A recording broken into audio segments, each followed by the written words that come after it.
A single drop of dew animates a stone warrior, and so begins Sword of the Sea. When it comes to games inspired by Journey, a question that must be asked is, how does this game present something new or novel so that I don't feel as though we are simply trying to relive the cultural moment of Journey as a touchstone of video games as art? Giant Squid, as a studio founded by former Journey developers that split away from that game company, have tackled this question twice before. With Abzu, the answer was to create a narrative adventure in a starkly different setting. The core gameplay of exploration and interaction merged with a drive to restore a withered ocean environment with a touch of educational gaming on top, stopping the movement of the narrative should the player choose to learn about a myriad of ocean life, presenting a much more explicit narrative but still maintaining the structure of Journey's narrative faithfully. With the Pathless, the divergence was even more stark. Speed, momentum, and combat with giant beasts, the Pathless drew more comparison to The Legend of Zelda Breath of the Wild than it did Journey. The primary reaction you'd hear when you mentioned the connection would be, well, that explains the art style. With Sword of the Sea, opening the game to a triangular robe figure surfing out into a vast golden desert, the feeling of we're just doing Journey again is overwhelming. The controls of the game are initially quite jarring despite the presentation of surfing across the sand with your flying sword. There is no momentum to your moves. This is not simply a whole game of the sliding levels in Journey. Rather,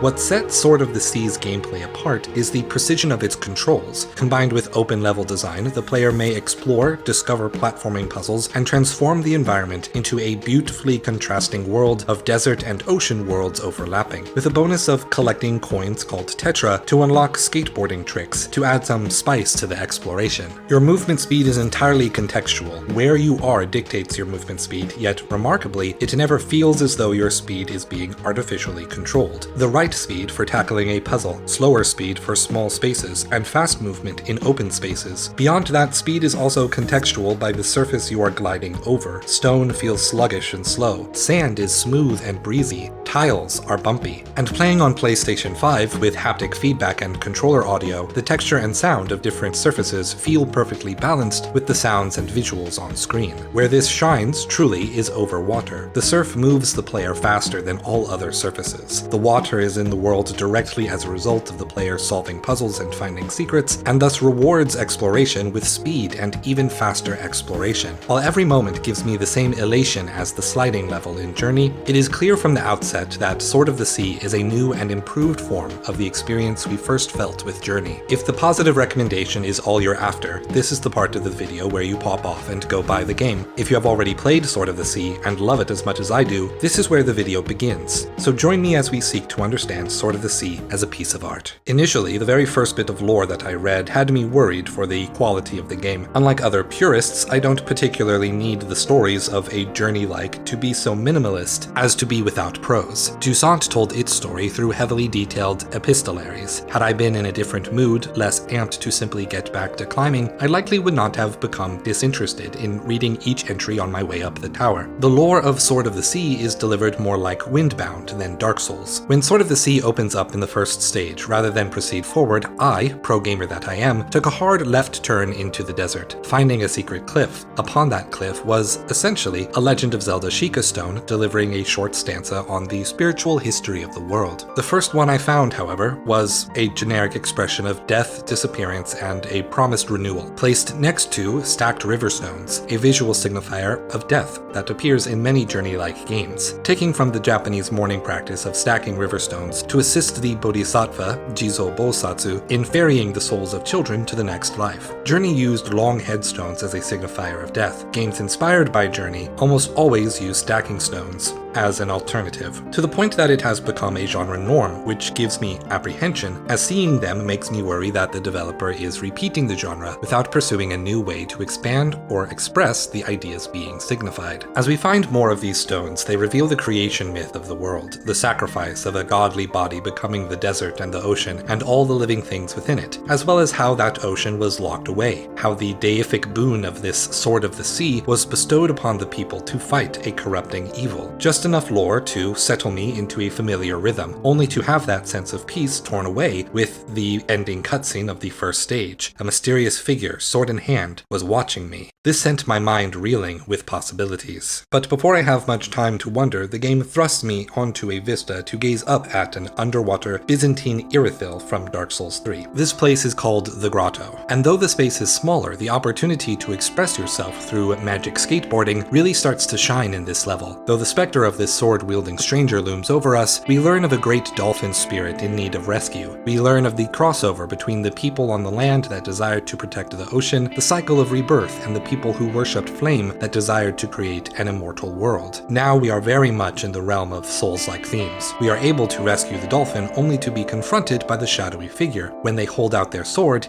it resonates with ours. It too becomes a sword of the sea. They surf away, hitching a ride with the great dolphin we just saved. In the following section, we, along with the mysterious stranger, get to ride the giant dolphin. Its movements parallel the way we surfed across the desert thus far, but the massive size and the need to automatically flop and jump again on hard surfaces shakes up the platforming puzzles here. After climbing to the top of the nearby mountain, activating the magical water orb doesn't create an ocean around us, but instead restores a massive tower in the distance, which stretches into the heavens. Its color lightens, flora grows around it, but only in parts. 2 more mountaintop pyramids are in the distance. The next mountain is a frigid tundra of ice and snow. Our new friend awaits us at the edge of a steep slope. We hop down and the race begins. The player is encouraged to keep speed alongside the NPC, taking the time to trick off of ramps and, generally speaking, to just have fun without accomplishing any particular goal. It is genuinely fun, but it is also reminiscent of something that is starkly absent from this game. For many, the asynchronous multiplayer of the game Journey was the core of the message, and truly it was. Journey's core idea of humanity sharing an all-encompassing monoculture that allows all people, even strangers,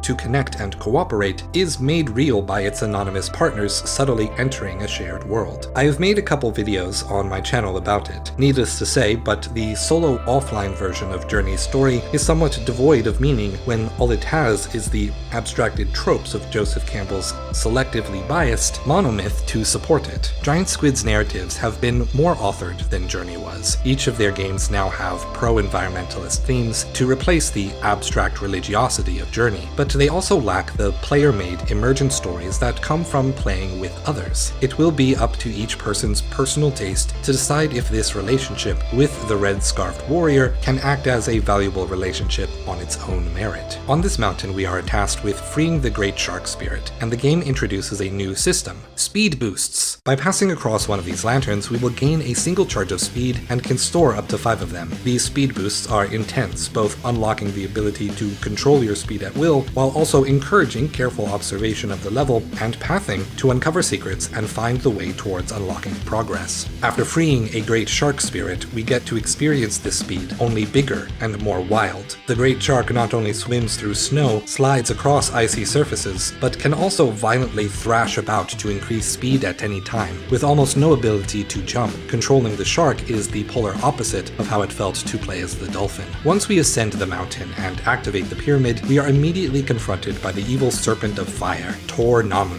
We are able to repel the beast temporarily, but our sword has broken. Ours was not the indestructible sword of the sea as told in legends. We mount our friend's blade and continue in our quest. A silver lining though, with our energies combined, riding in tandem, we unlock a new ability. The sword may now summon a current to carry us forward mid-air. Perhaps our friend is gently encouraging us, by showing us that together we can still move forward. The next level is the Sacred River. This level is both beautiful and serene, giving light to the various boats scattered around and gliding through floating lanterns that restore our ability to jump and trick. This level truly lets you feel as if you're flying, and in total control while doing so. On top of that, the new animations for both our character and the Wanderer tricking simultaneously are superb. Watching them twirl around each other, watching them hang onto each other, you can feel that these two people have developed an inflappable trust and unshakable bond in the short time they have been cooperating, which is why what happens next is so tragic. Approaching the entrance to the now thriving Tower of Babel, the evil serpentfish engulfs it in fire, eating our companion and sending us plummeting to our death. On a first playthrough, this section is slow, arduous, and dangerous. Without the ability to surf on the air, you must plan your route to avoid burning to death in the flames, and patiently wait for the flames to subside when you wish to progress. I lost my original footage for this moment, unfortunately. You have been seeing a replay from the much faster New Game Plus mode. Notably, this section is quite similar to the evil serpent sections of Journey, if you only consider the broad strokes. There are hazard areas that the player must avoid, a safe route to take, and a much slower progression than the movement of previous areas. The key difference, which I would argue is a key improvement as well, is that tackling these hazards is entirely within the player's control. They may choose the path based on what they have learned about their movement and platforming abilities. There is a designed safe path to travel. Moving along even that path doesn't require waiting for the hazards in the environment to give you permission. Without the scarf building resources of Journey, failure in this space doesn't make further progress slower and more frustrating, which, to be clear, is not an issue with how Journey is meant to be experienced, but rather a clear design decision to not mimic Journey in a way that would impede the different design goals of Sword of the Sea. Namely, that in New Game Plus, you will unlock the ability to grant yourself a pip of speed boost whenever you combo 2 or more tricks together, transforming Sword of the Sea from an emotive artistic narrative adventure into an emotive artistic narrative adventure that you're completely ignoring while you pull off sick combos, launching yourself into the sky and breaking the sound barrier while you and your skateboard chase a new personal best for your speedrun record. But back to the analysis of the story. At the end of this level, we must burn to death alone in the lava to reach the narrative's all is lost moment, to adhere to the plot structures of Joseph Campbell's Hero of a Thousand Faces. Rather abstractly, the purpose of the all is lost moment is to establish a misdirection for the audience, lull them into a sense of failure and tragedy, only for the protagonist to have a moment of growth and pursue the goal wholeheartedly, described as transforming the character's want into a need.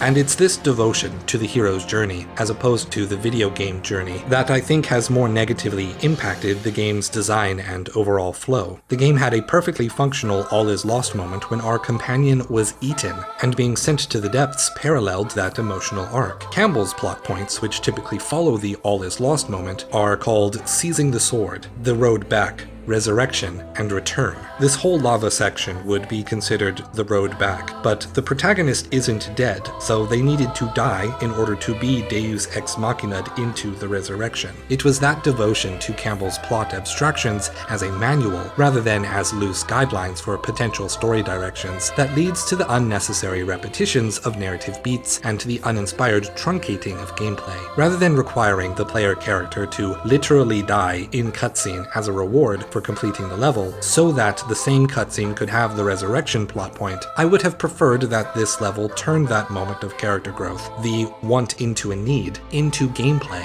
Imagine this instead. The hero escapes to a safe alcove. They do the calling mechanic on a small lantern, and out pops the little spirit fish that kisses us in the cutscene. We leave the alcove into a wider, explorable lava level, as the previous levels of the game had been. By healing some small, insignificant patch of this space with only a little bit of spirit water, we look to see the delight of our fish friend. We remember the kindness of the scarred swordswoman, and by channeling her memory, we regain the power to surf through the air, which enables us to avoid the serpent, reach the inside of the tower, and then play the cutscene, where the great dolphin and shark spirits reward us with the true Sword of the Sea. Joseph Campbell's abstracted plot points are not and never will be definitive of storytelling as a whole. All it does is place a modern taxonomy over top the myriad unique stories of culture and myth, without regard to the finer details that make stories unique cultural artifacts. Beyond the horoscope-esque labeling of stories that already exist, the hero's journey lacks utility as a story writing tool due to the abstractions, resulting in a very restrictive story progression.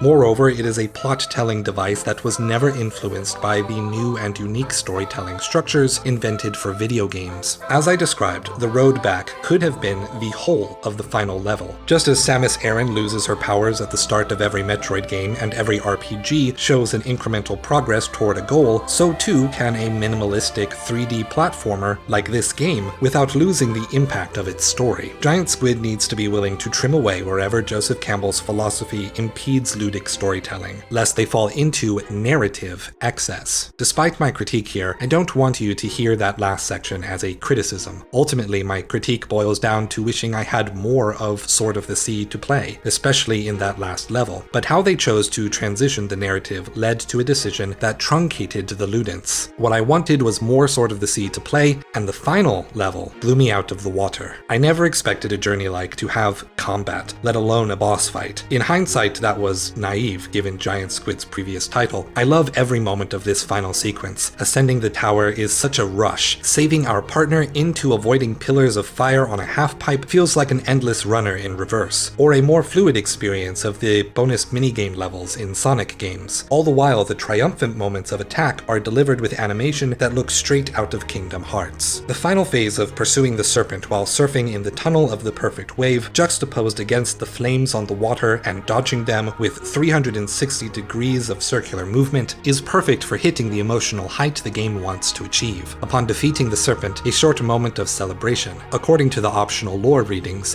what we have just achieved is a restart in the cycle of life, death, and renewal in the spiritual world. We were never meant to ascend the tower into the realm of the gods, and so we descend, happy to have fulfilled our purpose, as well as recognizing that our hero's time is up. He returns to his original form, a single drop of rain, which, by joining with others, was able to save the world. I loved my time with Sword of the Sea. It was beautiful, and it was fun. It was nostalgic in ways both good and bad, but I was happy for it. It is easy, though, to come away from this game thinking about the shadow that Journey casts on everyone who worked on that project. My sincere hope for Giant Squid is that this game finally scratched the itch to do Journey again, but bigger and better. I hope they no longer feel bound to Joseph Campbell's plot structure as the only way to tell a story. There are so many new directions they could take these sensibilities if they merely broke those comfortable chains. Some games already have done exactly that. Air Memories of Old delivers the feelings of Journey with a game filled with freely traversing an open sky, solving puzzles, interacting with mysterious gods and nature spirits, discovering histories frozen in stone like the city of Pompeii. Or the game Sable, where you go on an adventure of self-discovery while traversing a desert filled with interesting wildlife, people, and potential friendships, where the culmination of the journey isn't about saving the dying world, but understanding it and finding your life in it. And two games I haven't played yet, but am quite interested in, Omno and Eastshade, and Chance of Sonar for a game with a similar art style. I am certain that Giant Squid will find the path to move beyond Journey. They've done it once before, and they'll do it again. Thank you for watching, and stay true.